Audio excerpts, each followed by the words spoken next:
मौत की आवाज। मेरा नाम श्याम है।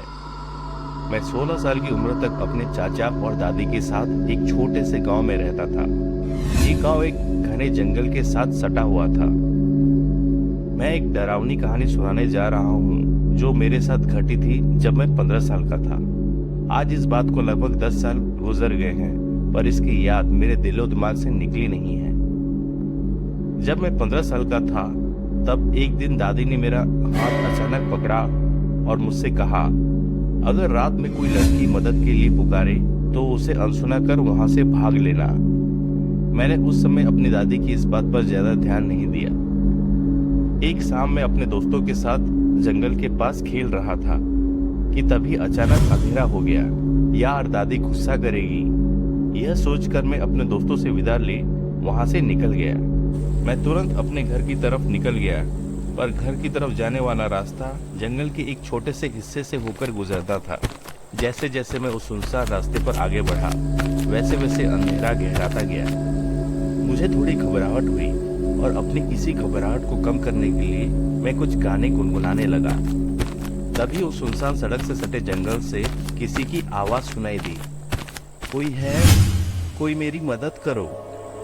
मैं अपनी जगह पर डर के मारे मानो थम सा गया। जैसे ही मुझे लगा कि ये मेरा भ्रम है, तभी फिर से वो आवाज मेरे कानों में गूंजी, मुझे दर्द हो रहा है, कोई मेरी मदद करो। हालांकि वो एक धीमी आवाज थी, पर मुझे यकीन था कि वो किसी लड़की की आवाज थी।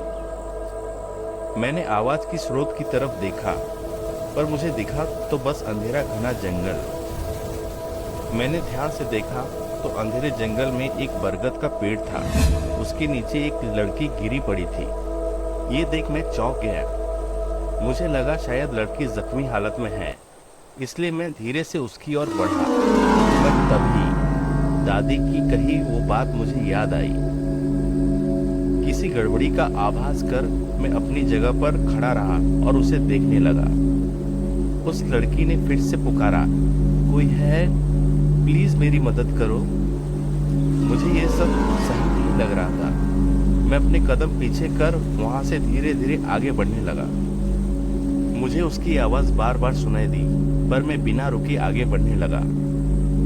मैं जैसे आगे बढ़ा, मुझे लड़की पेड़ से सटे बैठे दिखी और उसकी आवाज आना बंद हो गई।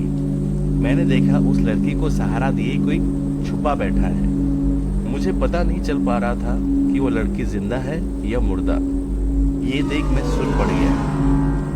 मेरा दिल जोर जोर से धड़कने लगा। मेरी नजर उससे मिली जो लड़की को सहारा दिए बैठा था। एक आदमी डरावनी स्माइल लिए अपने हाथों में चाकू पकड़े बैठा था। मुझे देख वो मेरी तरफ लपका और दौड़ा, इस लड़की की मदद करो। ये उसी लड़की की आवाज थी। जोर जोर से चिल्लाकर मैं वहां से भागने लगा। तब मैंने उस आदमी की डरावनी आवाज सुनी, शिट, ये तो गड़बड़ हो गई। मुझे अपनी मौत दिखने लगी। मुझे लगा मैं नहीं बच पाऊंगा। तभी मुझे सामने से एक रोशनी दिखी। मुझे तुरंत पता चल गया ये कैसी रोशनी है। मेरे चाचा मुझे ढूंढते हुए सामने से आ रहे थे। भगवान, मैं जिंदा हूँ, ये सोच रोते रोते मैं अपने चाचा के पास पहुंचा। चाचा के पास पहुंचकर जब मैंने पीछे देखा तो वो आदमी वहां पे नहीं था। इस पूरी घटना के बारे में मैंने अपनी दादी और चाचा को बता दिया। मेरे चाचा ने तुरंत पुलिस को फोन कर सारी बात बता दी। पुलिस ने जब तहकीकात की तो उन्हें पता चला आसपास के गांव और शहर से और भी लोग गायब हुए हैं। पुलिस आज तक उस आदमी को ढूंढ नहीं पाई है। मैं आज भी वो उस आवाज को भूला नहीं हूँ जो उस रात मैंने सुनी थी। मैं आज जिंदा नहीं होता अगर मैं इतना लकी नहीं होता। याद रखिए, हमेशा अनजान आवाज से संभल कर रहें।